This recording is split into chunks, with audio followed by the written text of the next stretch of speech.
Le titre « Les relations du corps » est emprunté à Raoul Haussmann, l'artiste et photographe. Je vous rappelle les dates, 1886-1971. C'est un texte, le texte d'une conférence donnée par Haussmann, qui a été d'une conférence de 21, qu'il a repris, traduit lui-même dans le fameux Courrier Dada, son livre de 1958.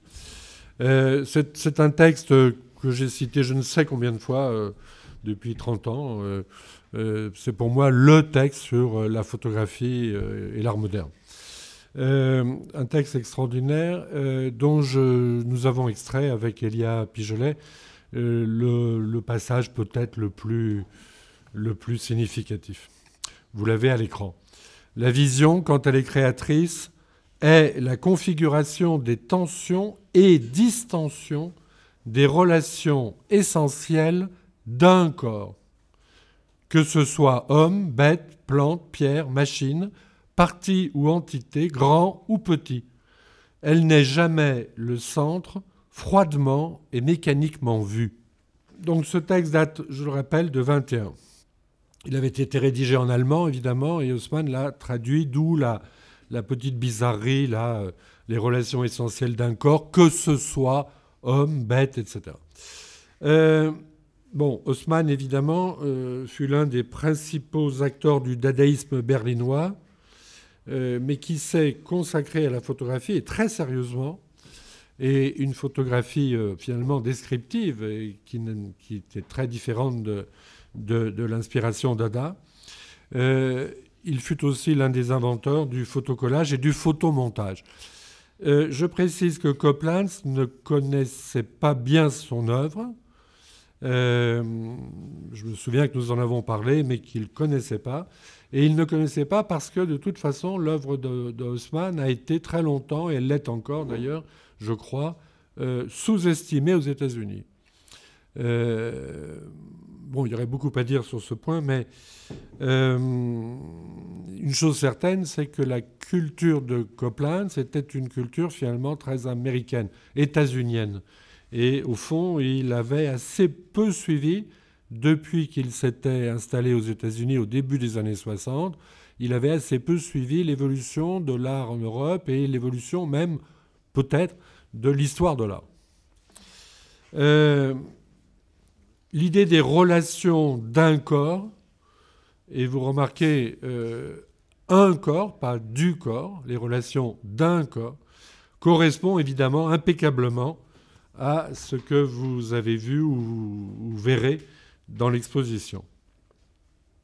Je signale que je m'étais déjà approprié l'expression « relation d'un corps », mais en la transformant légèrement pour en faire le titre de ce recueil, les relations du corps, dont une bonne partie, je ne sais plus combien de pages, sont consacrées à l'œuvre de Coplans. À vrai dire, relation d'un corps vaut mieux pour Coplans que relation du corps. Relation du corps, ça induit le corps en général ou une multiplicité de corps, des corps, tandis que relation d'un corps induit bien un corps particulier, un corps singulier, isolé, voire isolé. Relation d'un corps correspond aussi très bien à l'expression « a body of work » que Coplans a utilisé à plusieurs reprises. Vous voyez ici, comme titre pour un petit livre d'artiste publié en 1987 comme titre pour son dernier ouvrage publié en 2002. Je rappelle qu'il est mort en août 2003. Un corps, c'est une entité physique individuelle. On peut dire également que c'est la réalité physique d'un individu. L'identification d'un corps, quel qu'il soit, comme le signale d'ailleurs Haussmann, c'est-à-dire humain ou autre, cette identification d'un corps conduit à la désignation d'un individu. Mais cet individu peut évidemment, dans le cas de l'être humain, intervenir sur son corps et le transformer. C'est ce que fait évidemment Copeland, mais il ne transforme pas directement son corps, il transforme l'image de son corps. Dans une biographie, dans celle de Copeland comme dans celle de quiconque, au travers des faits et gestes d'un individu, c'est une image du corps, entendre là le corps propre, le corps à la première personne, qui se forme. C'est une image du corps qui se forme et se transforme constamment. Au fond, l'artiste, quand il fait ce que fait Copeland, ne fait en art que ce que nous faisons tous dans notre vie. J'entends image du corps, évidemment, au sens du psychiatre et psychanalyste Paul Schilder, c'est-à-dire précisément au sens d'une représentation mentale, psychique, et non d'une chose objective. C'est évidemment cette plasticité de l'image du corps à la première personne, qui intéressait Copeland et dont il a donné un équivalent dans son œuvre photographique. Alors, je ne vais évidemment pas ce soir reprendre le récit des vies successives de Copeland. Vous avez la chronologie sur le mur là du fond, avec les jalons principaux. En revanche, il me semble nécessaire de dire quelques mots sur les relations, dans le cas de Copeland, entre le personnage biographique et l'œuvre, ou si vous préférez, entre la biographie et ce que nous avons appelé, en empruntant une expression célèbre d'Henri Faucillon, la vie des formes. Biographie, vie des formes. J'ai déjà dit là que la transformation, la formation et la transformation de l'image du corps étaient constitutives au fond de la biographie. Mais essayons de voir les choses d'un peu plus près. Il est certain que Copeland fut un personnage du monde de l'art, ou plus particulièrement de la critique d'art. Il a été peintre, mais en tant que peintre, il n'a jamais été très connu.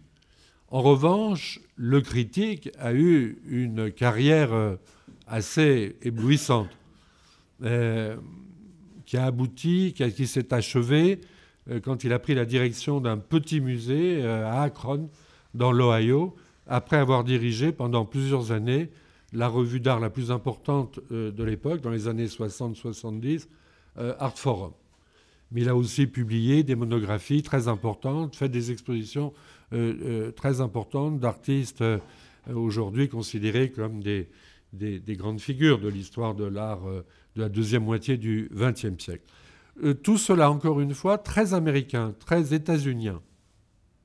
Je précise d'ailleurs, là, entre parenthèses, que si on avait une cause de contradiction et de tension entre nous, de débat, c'était sur ce point. Je ne cessais de lui reprocher son désintérêt pour l'art européen, le fait qu'il s'était beaucoup trop détourné, à mon sens, de ce qui se passait en Europe. Donc, pour beaucoup, Copeland, ça a été un personnage plus que l'auteur d'un corpus artistique. Un corpus artistique, c'est-à-dire ce que l'on appelle, au fond, une œuvre, ou un œuvre complet. Quand il a commencé à photographier, à se photographier, quand il a commencé donc cette production d'autoportrait qu'il a menée jusqu'à la fin de sa vie, en 1984 donc, il était très connu.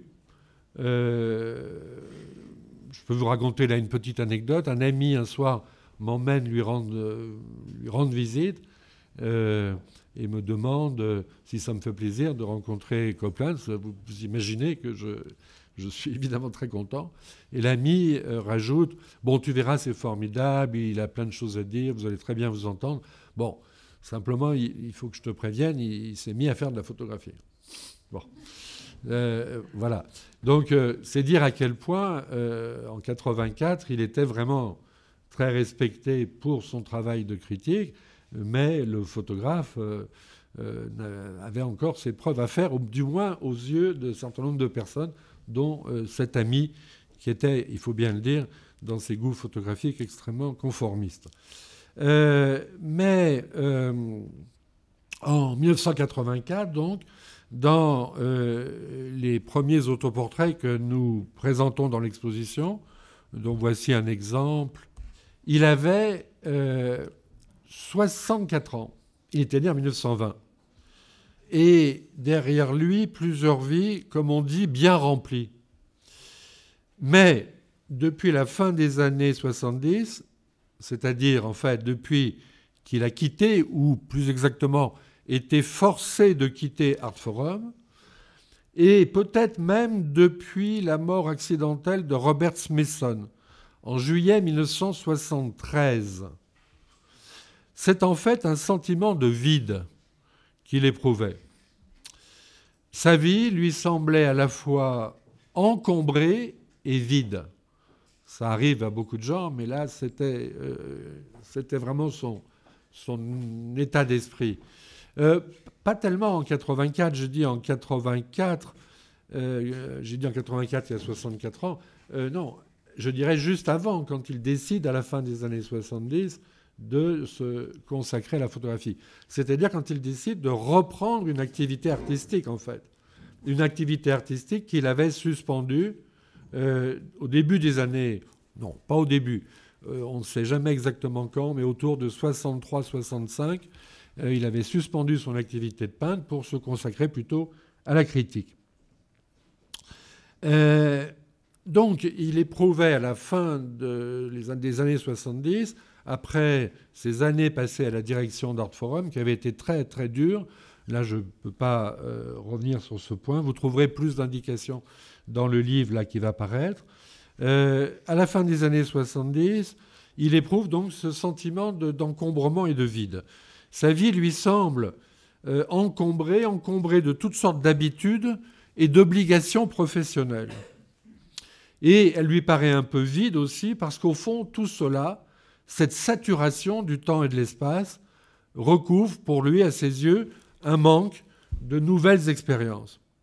Une sorte de contact appauvri, trop médiatisé, avec la réalité de la création artistique. Et il veut renouer avec la création artistique. Alors, évidemment, d'autres facteurs psychologiques ont joué, à commencer par l'épreuve de l'âge. Mais je crois que c'est vraiment une crise de conscience existentielle liée à l'usure du métier de critique qui fut déterminante.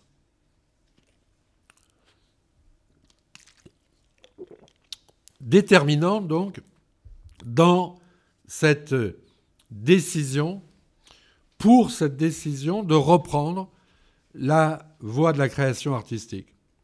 Mais cette fois, donc nous sommes à la fin des années 70, en 1980, si vous voulez. C'est là qu'intervient vraiment la décision de s'emparer de la photographie pour créer des images. Cette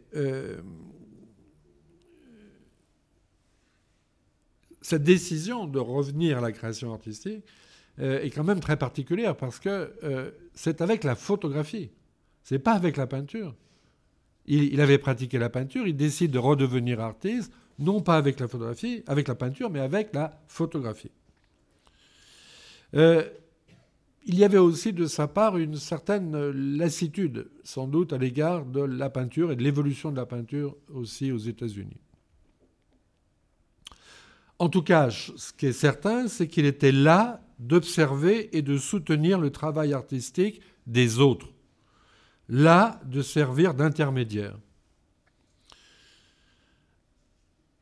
Il rejoignait donc la création, il renouait avec la création, avec l'expérience de création, mais il renouait avec la photographie. Dans le livre, nous donnons très nombreuses indications que je ne vais pas reprendre donc, ce soir. J'ai essayé de faire quelque chose de différent, bien sûr. Beaucoup d'indications sur son intérêt pour la photographie avant de devenir en quelque sorte photographe. Comment il était amené à s'intéresser à la photographie. Je vous renvoie au livre et vous trouverez tout ce qui est nécessaire, je crois, sur ce point. En tout cas, ce qui est extrêmement intéressant, c'est de constater que son dernier texte de critique d'art est consacré au peintre, à un peintre, Philip Guston.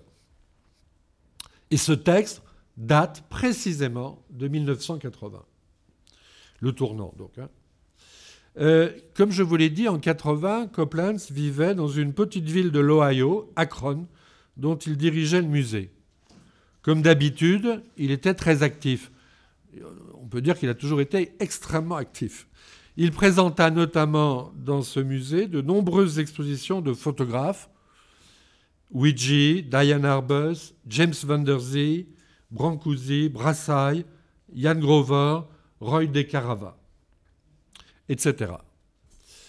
Il a même passé une commande à son ami Fred Lander dans le cadre de ses activités au musée d'Akron.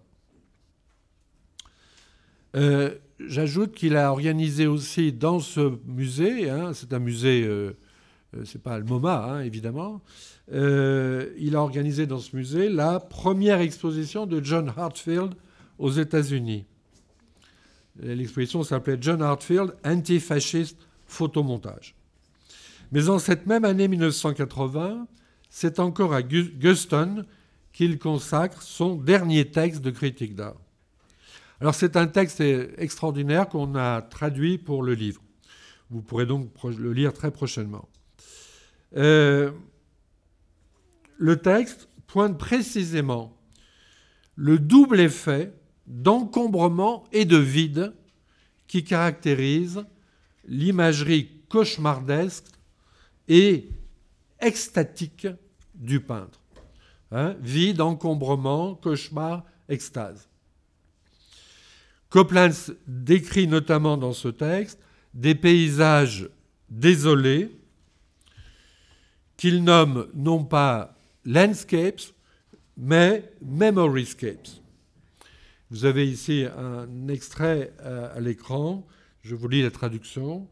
Les paysages mémoriels, memoryscapes donc, les plus cauchemardesques de Guston sont ceux dénués de végétation.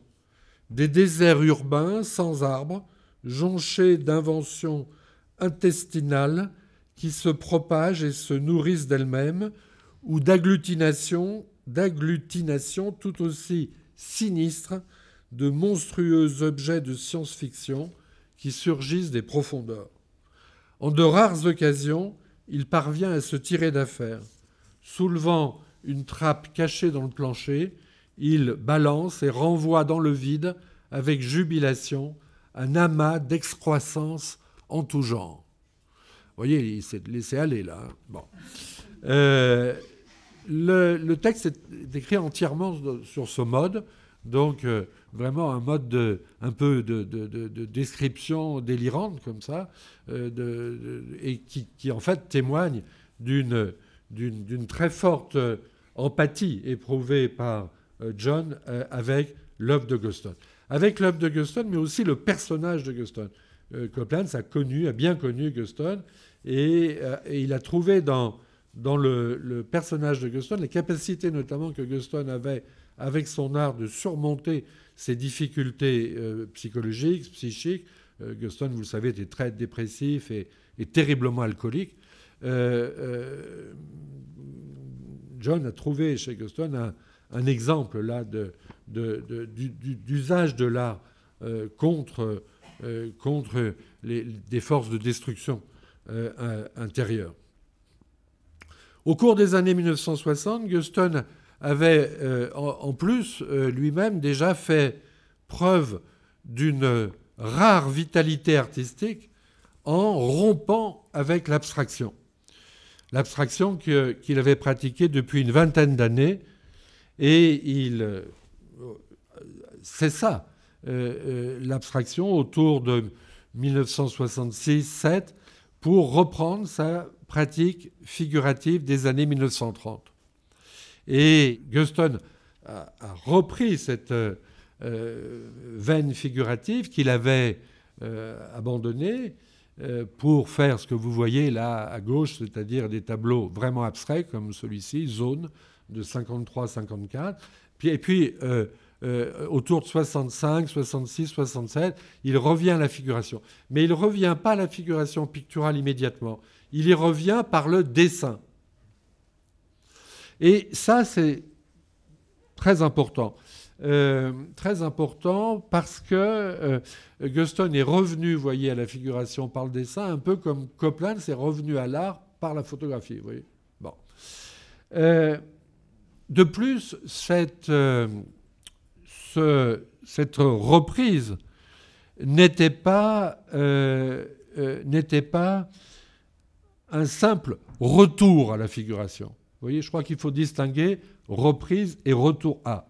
Guston ne renoua pas simplement avec la figuration picturale, la figuration narrative. Encore une fois, il est reparti du dessin et avec le dessin. Et il a retrouvé la figure, le corps, dans une pratique du tracé, que l'on peut, je pense, qualifier de psychographie.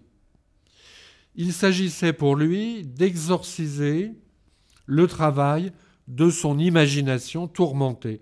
Il fallait capter, arrêter des visions obsédantes, hallucinatoires. Il est certain que Guston était victime d'hallucinations, en profitant du grand espace vide que constitue le champ pictural. Et là, c'est quelque chose qui a vraiment beaucoup joué pour Copland, cette expérience, encore une fois, encombrement. Les tableaux de Guston donnent souvent l'impression d'encombrement et de vide. Et c'était effectivement ce qu'éprouvait aussi Copland, comme je vous l'ai dit. Mais la force des tableaux de Guston, c'est terrible, un tableau de Guston dans une salle avec d'autres peintres, hein, c'est terrible. Les autres peintres passent un très mauvais moment. J'ai remarqué la chose déjà à plusieurs reprises. La puissance d'un tableau de Guston, c'est une chose très étonnante. Hein. Il faut en faire l'expérience pour réaliser la différence d'ailleurs avec les reproductions. Et sa force tient justement à cette capacité de travailler le champ pictural avec la figure. Ce champ pictural qui était la grande trouvaille, qui a été une des grandes trouvailles des peintres expressionnistes, mais que Guston a retravaillé. Il a retravaillé cette idée du champ pictural avec la figure, avec la figuration, en passant par le dessin. Mais le dessin, qui est aussi un dessin, c'est aussi un contour, et un contour qui, éventuellement, cerne un vide. Et c'est ce que vous avez là avec cette figure, la tête d'étranger de 1968 à gauche.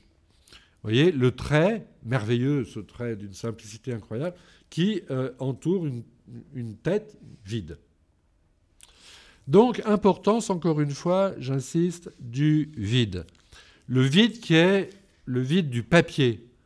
Le vide papier, comme disait Mallarmé, c'est-à-dire le support du tracé ou le support de l'épreuve photographique. Et vous voyez, là, on touche à quelque chose qui est tout à fait crucial. C'est le rapport photographie-dessin. Ça, c'est la clé, la première clé de l'œuvre de Copland. Ces photographies étaient dessinées. Avant de les réaliser, il les imaginait en les dessinant. Et regardez, par exemple, comment dans une image comme celle-ci, ce qui importe, c'est vraiment le tracé, le contour, mais aussi le tracé intérieur au corps et à l'image du corps. Il est remarquable que Copland a toujours photographié son corps acéphale, c'est-à-dire sans la tête. Et, j'insiste sur ce point, sur un fond vide. Le vide, c'est vraiment une caractéristique des autoportraits de Copeland.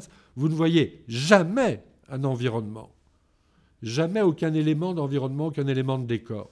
Le corps se détache systématiquement sur un fond vide, le fond du vide papier. En écartant la tête et le contexte, ou si vous préférez l'environnement, il écartait à la fois l'identité physionomique et, effectivement, l'environnement. Toutefois, avant ces autoportraits, il s'était exercé au portrait.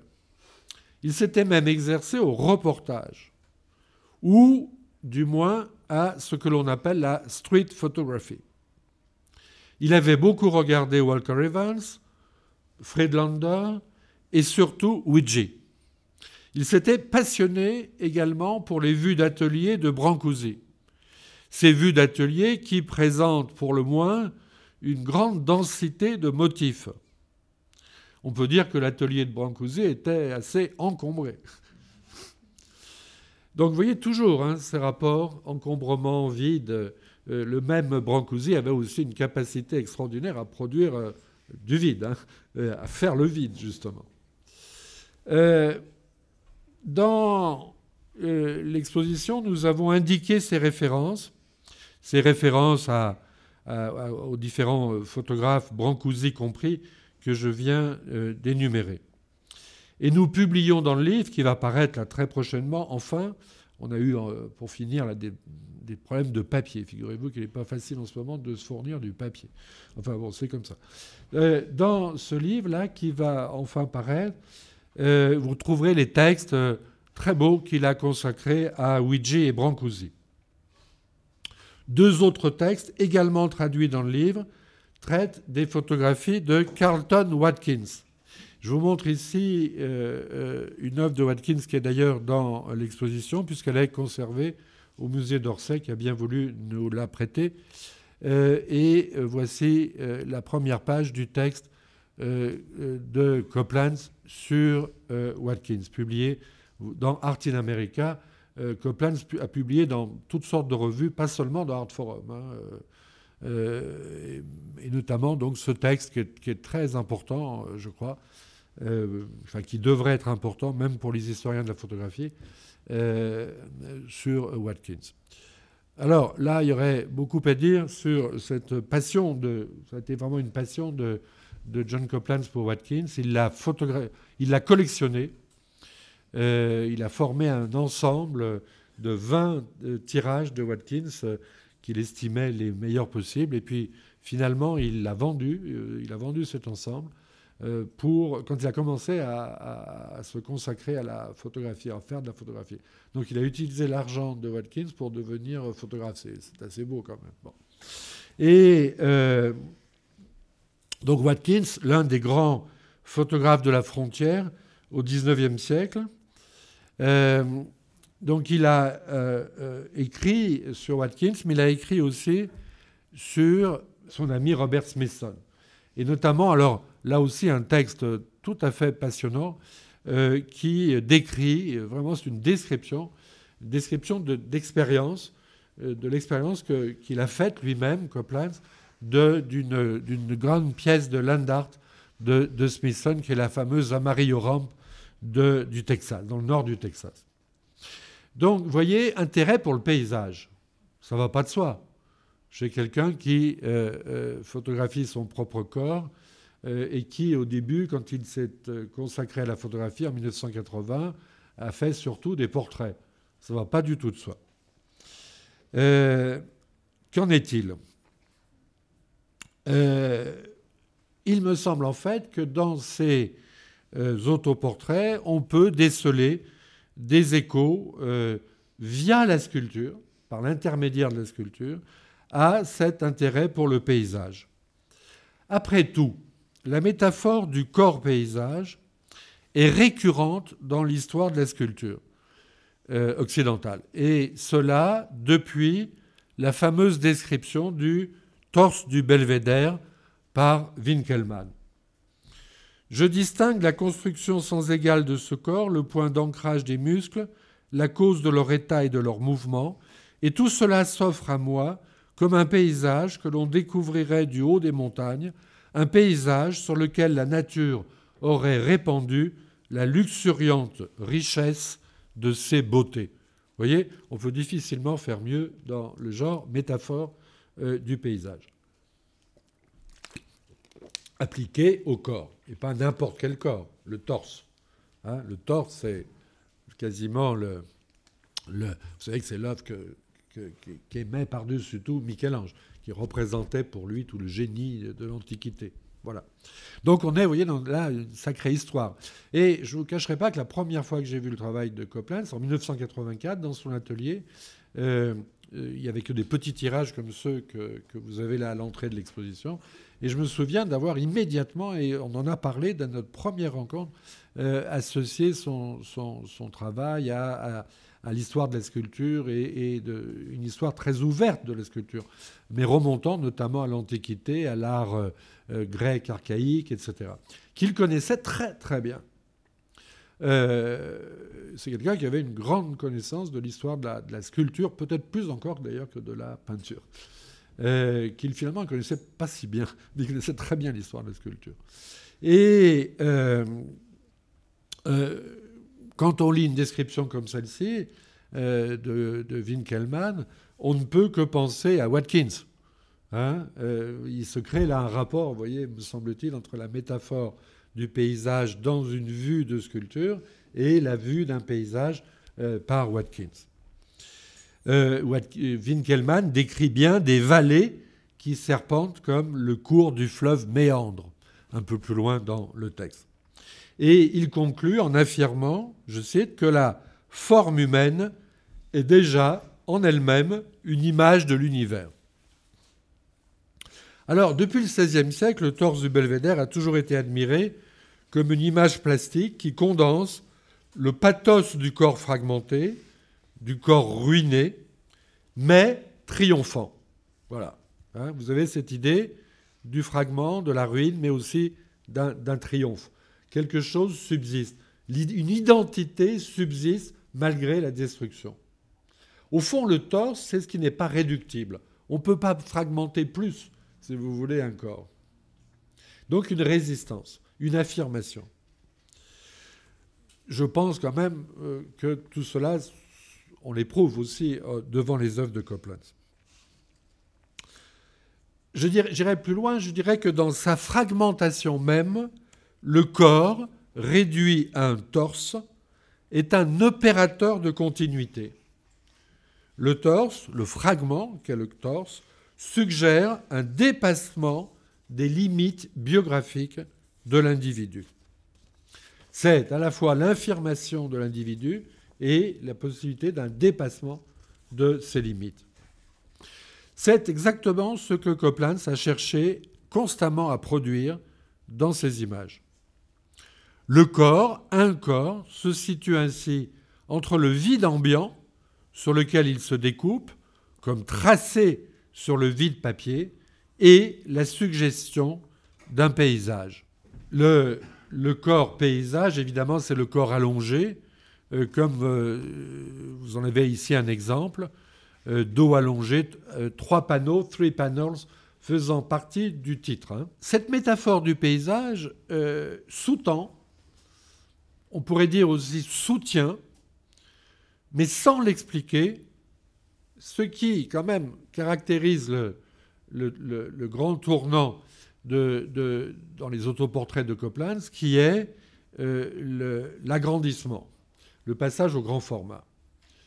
Ce passage au grand format, c'est clairement une recherche d'extension et d'expansion du corps. Extension, expansion, c'est deux mots proches un peu différents. La métaphore du paysage sous-tend cette recherche, sans l'expliquer. Je voudrais m'attarder un peu sur ce point. L'image du corps paysage n'explique pas le passage au grand format. Pourquoi ? Parce que Coplans n'a pas cherché à thématiser l'image du corps paysage. Je dirais même qu'il a, dans l'ensemble, soigneusement évité de thématiser quoi que ce soit dans son travail. S'il y a une thématisation, chez lui, elle est drôlatique, humoristique, ironique. C'est, par exemple, lui, en odalisque. Là, effectivement, il y a thématisation. Mais c'est une thématisation, vous le voyez bien, complètement ironique, humoristique. Voilà. Il n'y a pas de thématisation sérieuse. La thématisation sérieuse, c'est ce qui produit tellement de mauvaises choses dans l'art en général. Ça, Coplans le savait. Donc, il l'évitait. Quand on voit, évidemment, ce corps d'un vieil homme poilu en odalisque, on pense, mais sur un mode tout à fait, encore une fois, drôlatique, voire grotesque, aux innombrables figures du nu féminin dans un paysage, produite au moins depuis Giorgione. Tout à l'heure, vous voyez, je citais Winkelmann, maintenant je cite Giorgione. Encore une fois, Coplans n'a pas cherché à thématiser la figure, la métaphore du corps paysage. Mais il croyait sincèrement à la porosité des signes du masculin et du féminin dans l'histoire des figures du corps et dans son propre corps.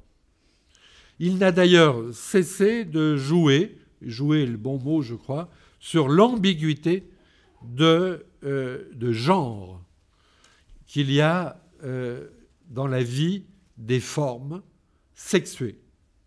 Dans la vie des formes sexuées, vous avez en permanence une ambiguïté du genre, et cela le réjouissait complètement, et il n'a cessé de jouer. Alors là aussi, il y a peut-être une forme de thématisation, mais encore une fois, vous voyez, très joué, très aussi avec une forte charge d'ironie ou d'humour. Comme je le disais il y a peu, il faut, je crois, lier en les différenciant extension et expansion. L'extension, eh bien, c'est ça. Hein, c'est l'étirement, l'élongation du corps. Alors regardez bien, vous verrez constamment ce jeu d'élongation. Par exemple, sur les pieds. Les pieds qui n'en finissent plus, qui semblent étirés comme ça, qui semblent se réduire et s'étirer. Vous avez en permanence un travail comme ça d'étirement, d'élongation du corps. Et cet effet, bien sûr, est accentué dans les panneaux, les images à panneaux multiples. Cette extension joue à l'horizontale, elle peut aussi bien jouer à la verticale. Dans l'exposition, nous ne pouvions pas, malheureusement, du fait de la hauteur de plafond, montrer autant d'images à extension verticale que nous l'aurions peut-être souhaité. Mais vous pouvez imaginer que ce qu'il a fait à l'horizontale, il l'a fait aussi à la verticale. L'expansion, elle, je dirais, est plutôt horizontale. Oui, le rapport vertical-horizontal est évidemment tout à fait essentiel hein, dans l'ensemble de l'œuvre. L'expansion est plutôt horizontale, c'est-à-dire, en fait, à la façon du paysage. Le paysage, c'est traditionnellement horizontal, même si, comme disait Valérie, la mer est verticale. Toutefois, extension et expansion sont proches. Il y a dans toute l'œuvre, dans tout le corpus, un glissement entre les formes dressées et les formes étendues. Le corps humain est un bipède qui se distingue des quadrupèdes par la station verticale. Le corps humain est un corps dressé où l'usage des mains est clairement distinct de celui des pieds. Si l'on considère les 3 premiers livres d'artistes, 3 bijoux comme ça qui forment une trilogie, A Body of Work, Hand, Foot, vous voyez clairement inscrit avec une économie de moyens graphiques exemplaires ces orientations horizontales, verticales, horizontales, Hand, vertical, Foot, horizontal, et puis A Body of Work pour ouvrir sur ces 2 orientations. J'ai toujours considéré que ces 3 petits livres d'artistes faisaient complètement partie de l'œuvre. Et ils figurent dans une vitrine. Et ils présentent aussi une espèce de perfection comme ça dans la simplicité de moyens qui est aussi une des clés de l'œuvre, dans la mesure où John a constamment cherché à éviter tous les effets qu'il estimait inutiles. Est-ce que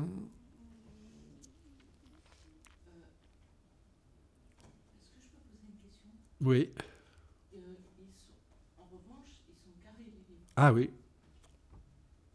Oui, parce que le carré, c'est ce qu'il y a de plus simple. C'est l'égalité des côtés.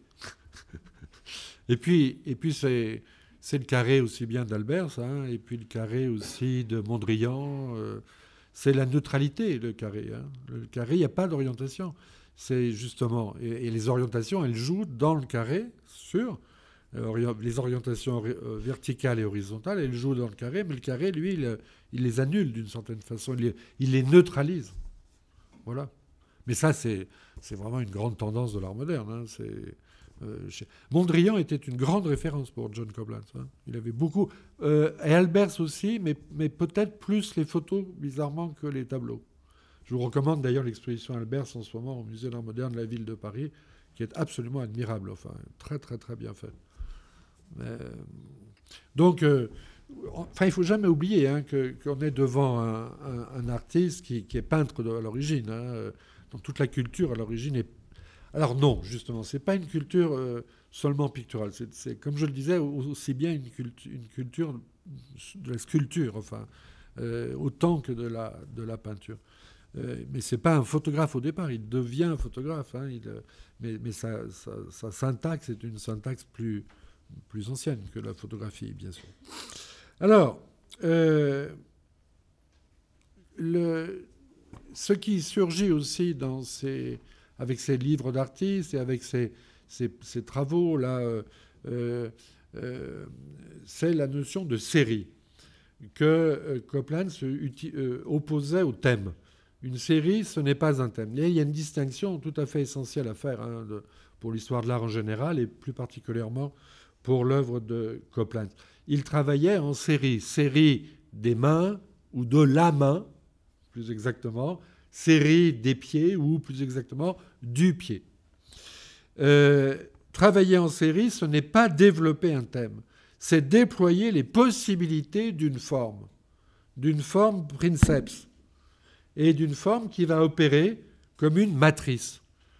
La série permet d'entrer dans la vie des formes, tandis que la thématisation, le plus souvent, nous en écarte. Au cours de sa vie de critique d'art, Coblenz a beaucoup réfléchi sur l'idée de série. Il a même consacré une exposition à cette notion, et une notion qu'il a mise en œuvre, bien sûr, dans ses propres autoportraits. Mais ici interviennent 2 autres caractéristiques qui font, à mon sens, la richesse de l'œuvre dans son ensemble. D'abord, Coblenz a agrandi le format de ses images en 1988-89. Au même moment, il commençait à réaliser des images à panneaux multiples. Pour l'exposition, une autre objectivité en 1989. Nous avions choisi de ne montrer que des images singulières.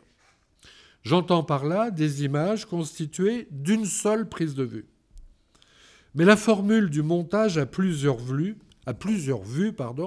était déjà en chantier. Une image unique une image singulière permet difficilement de franchir une certaine limite de format.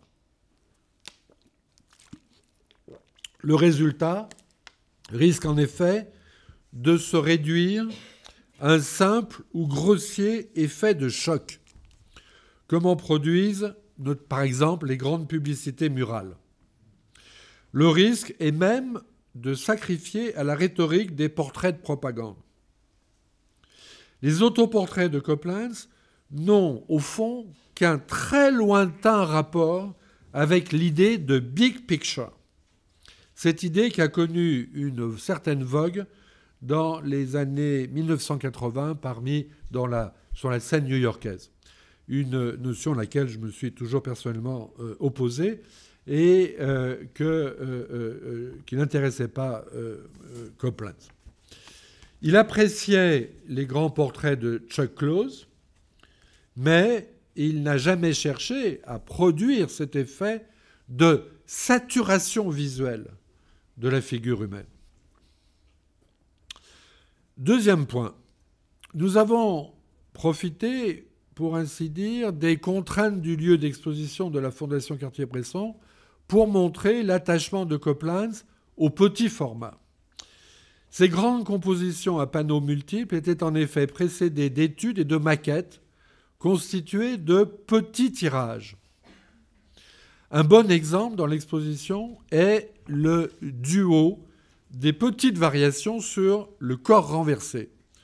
Le corps renversé, c'est-à-dire upside down. Ces deux images sont exposées, présentées à côté du grand upside down, qui est un chef-d'œuvre, du Musée national d'art moderne.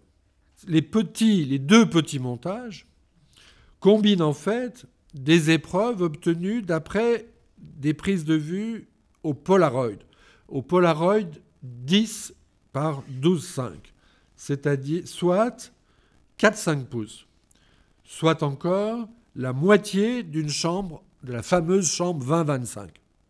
Hein, il y avait à cette époque, ça a eu un énorme succès dans les années 80, un Polaroid 4 par 5 pouces qui permettait d'avoir à la fois une image immédiate et aussi un négatif pour produire plus tard des tirages.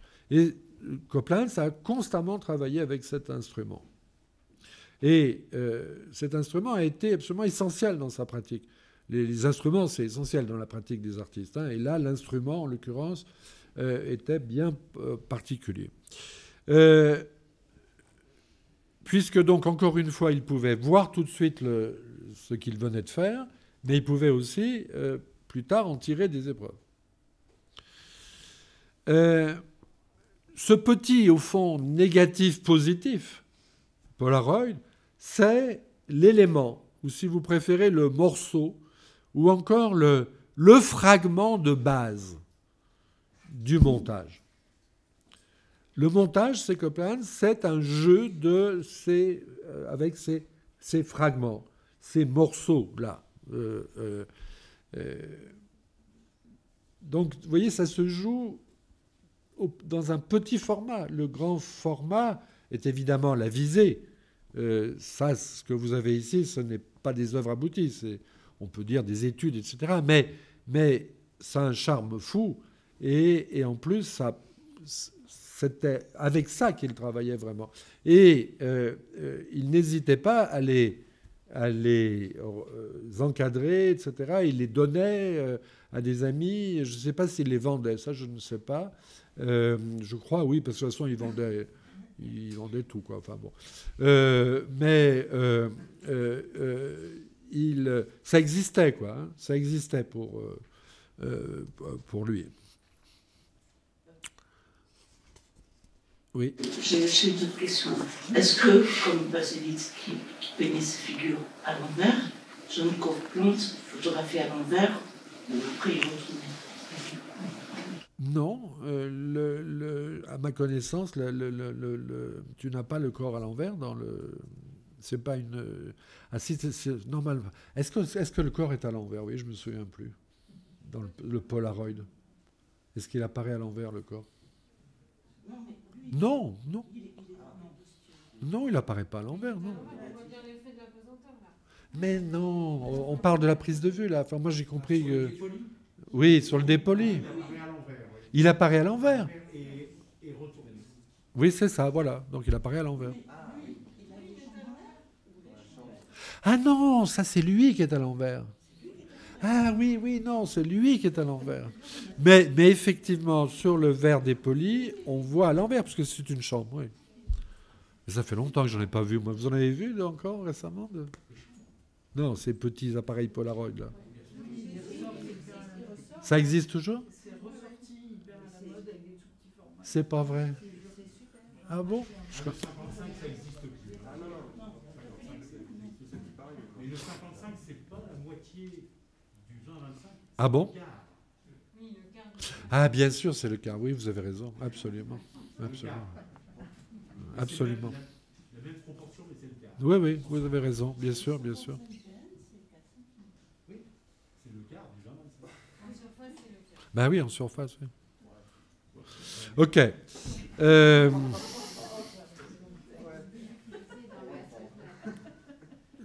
Pour l'artiste photographe, donc autoportraitiste, les relations du corps, ou si l'on préfère, les relations d'un corps, se jouent ainsi en petit ou en grand format, dans le montage. J'insiste sur ce point parce que cette idée, si vous voulez, que j'ai malheureusement beaucoup contribué à répandre du tableau photographique, et parfois je me le reproche beaucoup, est généralement associé au grand format. C'est idiot, il y a des quantités de tableaux qui sont petits, et l'échelle, par exemple, la grande échelle, ça peut fonctionner dans un petit format. Et je pense qu'un photographe qui n'est pas capable, ou un peintre qui n'est pas capable de travailler en petit format, a un gros problème. Par exemple, Jeff Hall a éprouvé le besoin de travailler en petit format. Parce qu'il sait bien que s'il ne travaille qu'en grand format, il se limite. Donc là, si le petit format est une limite évidente, l'exclusivité du grand format aussi. Voilà. Alors maintenant, le montage. Le montage, c'est quoi? C'est évidemment, chez Copeland, la juxtaposition variable de fragments unitaires. Voilà. Mais cette juxtaposition doit être dynamique. Le cadre de la prise de vue est une chose, c'est peut-être en photographie le premier paramètre. Il est assez évident, peut-être même trop évident, peut-être, que toute composition photographique est une affaire de cadrage. C'est peut-être un lieu commun un peu lourd. Mais Copeland avait longtemps pratiqué la peinture.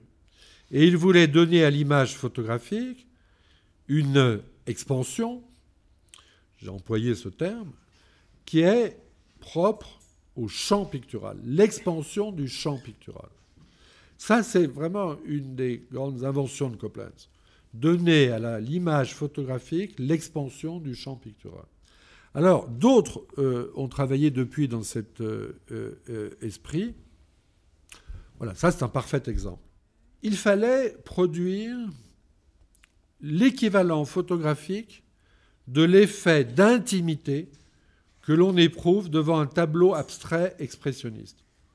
Vous avez dû remarquer, si vous êtes en face d'un Pollock ou d'un Barnett Newman, etc., vous avez le sentiment d'être dedans, en quelque sorte.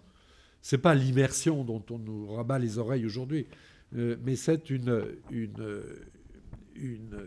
perception finalement englobante.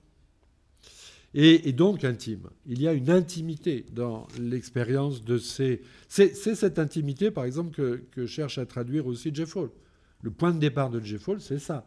C'est le champ pictural. C'est l'intimité du champ pictural dans la peinture expressionniste abstraite. Et cela a joué aussi fortement, bien que très différemment, bien sûr, chez Copeland. De toute évidence, Copeland ne cherchait pas à produire des images harmonieuses, élégantes. Il aimait le grotesque, mais aussi le burlesque. Et il admirait par-dessus tout l'œuvre de Charlie Chaplin. Or, le burlesque à la Chaplin suppose une grande précision dans le réglage des enchaînements de la performance. Il y a chez Copland, dans la manipulation de l'image du corps, une grande délicatesse.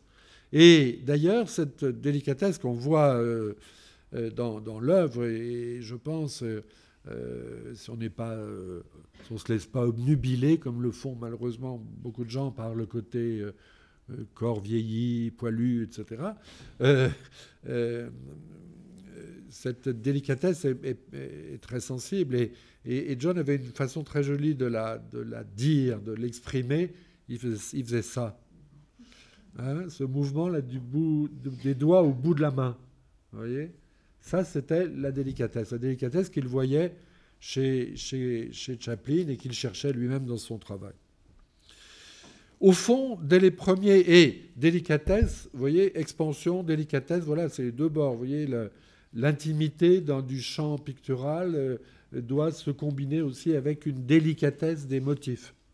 Vous voyez, c'est cette combinaison-là qui fait la qualité de ce travail et qui rend d'ailleurs la plupart des œuvres un peu comparables souvent décevantes, parce qu'il n'y a pas cette alliance-là. Voilà. Au fond, dès les premiers autoportraits de 1984, Copland avait fragmenté l'image de son propre corps pour faire apparaître ces fameuses relations internes qui se sont par la suite émancipées de l'image unitaire pour constituer des vues composites. Cela surtout dans les images, enfin cela dans les images à panneaux multiples. Le grand gain du montage a été au fond de démultiplier l'image unitaire du corps. L'image unitaire d'un corps, du corps propre de Copland. Les relations du corps, ce sont bien les relations d'un corps, mais un corps multiple. La fragmentation génère une multiplication. Alors, la multiplication, elle commence avec le dédoublement. Et vous avez ici un bel exemple de cette multiplication qui part d'un dédoublement. Le titre, c'est « Six Times ». Au fond, le corps, un, est toujours déjà un corps double, ne serait-ce que par l'effet de la symétrie axiale du corps humain. Dès ses premiers autoportraits, Copland a joué de l'intervalle qui divise le corps. Vous l'avez ici très clairement, vous voyez cet intervalle que vous retrouvez partout. Vous voyez aussi là la délicatesse du tracé, hein, c'est dessiné vraiment, c'est la photographie dessinée. Et là, évidemment, avec un esprit d'humour, une forte charge humoristique. L'intervalle, c'est aussi ce qui se dessine entre les jambes, entre les deux côtés d'un corps, à l'emplacement du sexe. Vous l'avez clairement ici. Le corps devient ainsi un corps double, voire un corps bisexué. Alors, il est tentant de jouer sur les mots. L'intervalle est une bisection du corps, une coupure du corps en deux parties. Mais la fragmentation n'est pas une simple division. L'intervalle peut passer partout, séparer toutes sortes de lieux du corps, en se substituant même aux articulations anatomiques. Cela est très net, manifeste même dans la série des grands dos. Vous voyez ici le bac numéro 16 et dans la série des frises. C'est évidemment ce qu'il est un peu difficile de montrer ici. Associé au fragment comme élément, l'intervalle est le principe du montage qui régit les compositions à panneaux multiples. Ici, comme au cinéma, et sans doute, en fait, dans toute pratique du montage, le réglage des intervalles est essentiel, puisque le réglage des intervalles détermine le rythme, la dynamique et le rythme de l'image. Dans les compositions à panneaux multiples, la continuité de l'image du corps est constamment interrompue et reprise avec des effets de décalage, de rupture plus ou moins marqués. L'extension-expansion du corps s'accomplit ainsi en surmontant la juxtaposition statique des éléments. Et une continuité s'établit, vous voyez ici, mais aussi ici, une continuité folle, bien sûr, une continuité même monstrueuse peut-être, une continuité, aberrante en tout cas, s'établit, se rétablit à travers la discontinuité. Une continuité aberrante, particulièrement marquée dans le dernier ensemble. Je vous montre ici donc un de ces montages de la dernière série, les Body Parts de 2001. Dans l'exposition, nous ne montrons qu'un document et pas un vrai tirage d'époque. Je vous renvoie au livre où vous pourrez voir des reproductions de cette extraordinaire série. C'est une série, c'est la dernière série, sans doute la plus violente. John l'avait commencé avant les attentats du 11 septembre, puis les attentats du 11 septembre sont intervenus et il a intégré cette violence dans le travail qui est devenu de plus en plus un travail sur le démembrement, vous voyez. Mais un démembrement, encore une fois, c'est ça la grande force, c'est ça la vie des formes, c'est la vie toujours qui garde le dessus, hein. Donc aussi la continuité. Hein. C'est le continu avec du discontinu. Il y a peut-être démembrement, mais il y a recomposition. Vous voyez ? Recomposition d'un corps, recomposition d'une continuité. Alors, cette manière de transformer, voire de renforcer le continu par le discontinu, caractérise, je crois, le projet d'ensemble du corpus photographique de Copeland. Le corps s'est multiplié, démultiplié, étendu, élargi. Extension, expansion, mais aussi mobilité et stabilité dans la clarté. Et ça, on a véritablement beaucoup insisté dans l'exposition sur la clarté. Nous avons voulu traduire cette mobilité, mais aussi cette clarté, ce parti pris de la clarté chez Copeland. Certaines images sont sombres, mais cette obscurité arrive sur un fond de clarté. Il n'y a jamais chez lui cet effet comme ça de brouillage des formes, de brouillage des contours qui est censé fabriquer le ténébrisme, etc., et qui est un contresens en plus terrible dans l'histoire de la sculpture.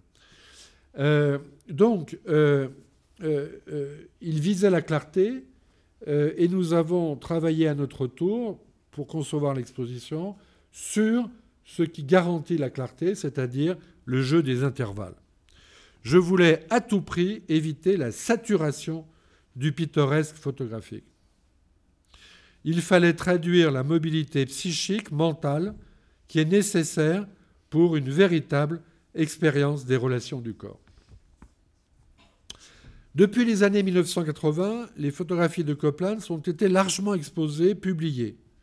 Elles se sont un peu perdues, je dirais, dans la consommation de masse des images médiatisées. Un aspect que nous n'avons pas traité dans l'exposition, ni même dans le livre correspondant, est celui des échos et des correspondances de ce corpus dans des œuvres contemporaines. Des œuvres contemporaines qui sont en cours, pour certaines encore, depuis les années 1980. Œuvres contemporaines ou postérieures. On peut trouver chez les photographes, ici ou là, des échos et des emprunts ponctuels à Copeland, mais je ne vois guère qu'au fond, deux œuvres, deux corpus à mentionner. Celui de Marc Pateau, bien sûr.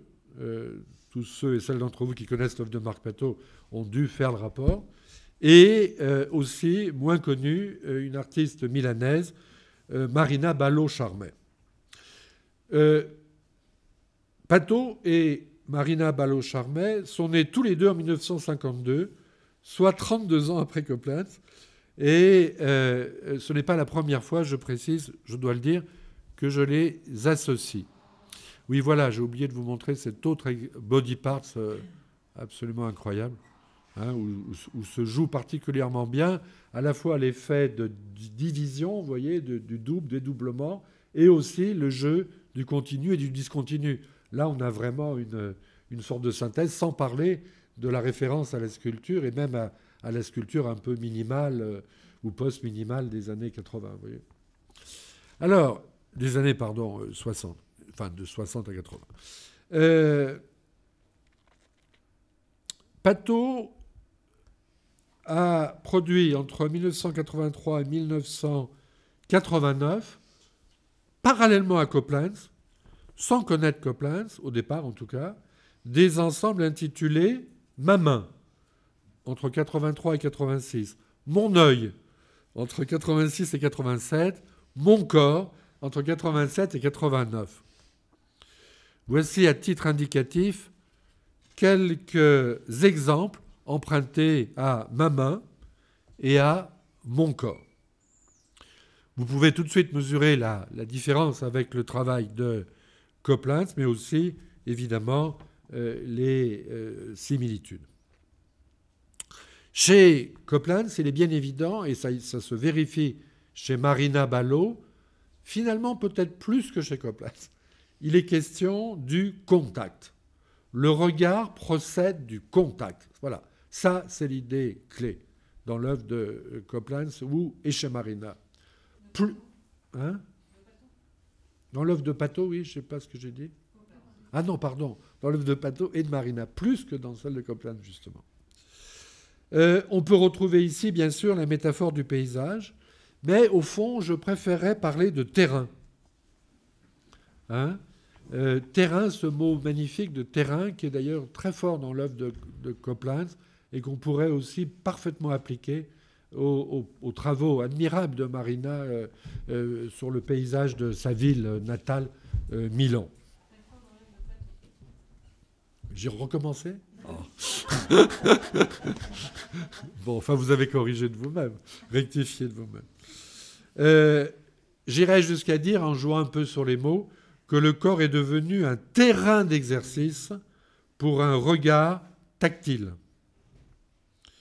Les distorsions produites par l'effet de proximité et l'image du terrain sont explicites, encore une fois, dans les images de Marina Ballo. Ces images, je ne peux pas vous en montrer plus de quelques exemples, ces images ne sont pas des autoportraits, mais elles partagent avec celles de Coplens deux caractéristiques. Ça, c'est évidemment Marc Pato, et voici un exemple de Marina.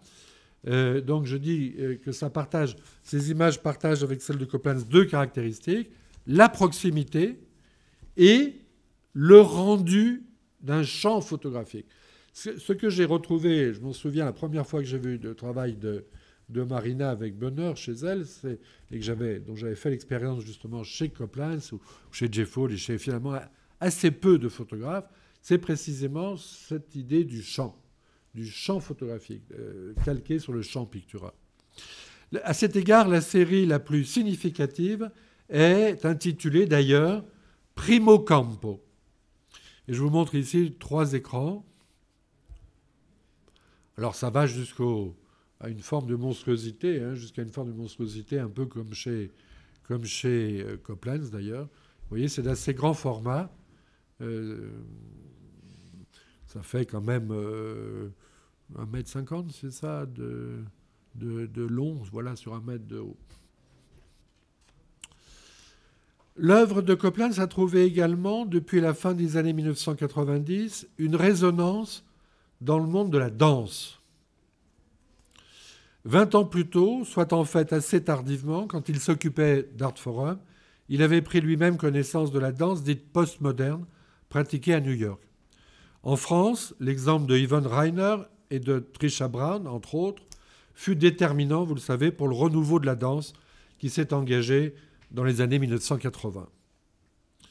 Alors, je m'en suis tenu aujourd'hui à la présentation de l'œuvre de Coplens en elle-même, c'est-à-dire dans son propre développement, depuis les premiers autoportraits de 1984 jusqu'aux body parts de 2001-2002. Au cours d'une prochaine rencontre, dont la date sera fixée, vous en serez informés, nous essaierons, cette fois à plusieurs, avec 1 ou 2 invités, d'aborder cette question que je trouve passionnante des rapports entre la danse, la performance et l'image qui résulte d'une action. L'image qui résulte d'une action, plus particulièrement chez Copeland, d'une action sur soi, une action sur son propre corps. Qu'en est-il aujourd'hui? C'est, à mon avis, un sujet d'investigation très intéressant. Je vous donne une première indication. En 1998, le danseur et chorégraphe Xavier Leroy réalisait un solo intitulé « Self Unfinished ».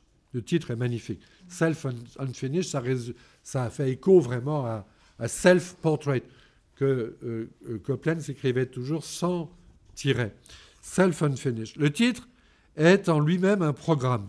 Et vous voyez ici 4 écrans de ces images de Xavier Leroy. Ce sont des captations, ce sont des images extraites, d'une captation du spectacle. À la fin des années 1990, en réalité, Xavier Leroy dansait dans la compagnie de Christian Bourrigaud. Christian Bourrigaud, pour qui travaillait un photographe, Laurent Goldring. Et celui-ci connaissait très certainement, je ne lui ai pas demandé, les autoportraits de Copeland.